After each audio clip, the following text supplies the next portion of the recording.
The underlying problem that the Bank of England is facing is that the fiscal authorities, that's the Treasury in the UK, has made a statement that it thinks the underlying growth rate in the economy could be as high as 2.5%. That's what they're aiming for, and that's what the fiscal boost is all about. But most analyses that are out there as a central case and a consensus, of which the bank is part, thinks that the underlying growth rate of the UK economy is about 1.5%. And when we talk about underlying, that's the potential. That's where we think the capacity of the economy is to produce goods and services at around an increase of 1.5% a year.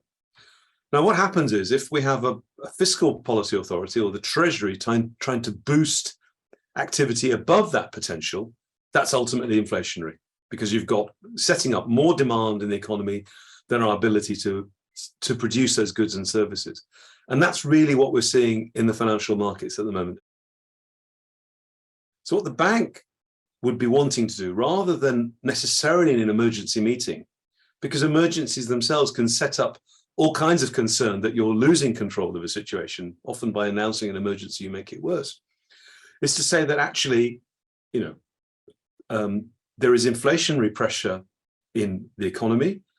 The fall in sterling has added to it, but we will continue to address this with a sequence of interest rate moves over the next year or so to bring inflation back down to levels consistent with price stability. That's the kind of message that we need in place very, very quickly. It's the kind of message that the bank is always making. We have a Treasury and a Chancellor saying that the underlying growth rate in the economy should be 2.5%, but we have a reality where the underlying growth rate is 1.5%.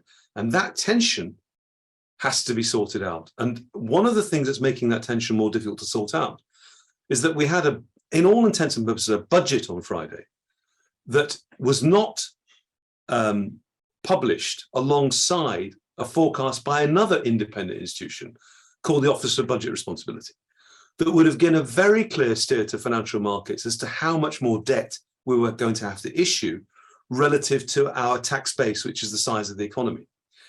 This absence of a publication alongside the budget meant that many people were flying blind. They weren't exactly sure what all this meant. And I think that added to the noise that we saw last week.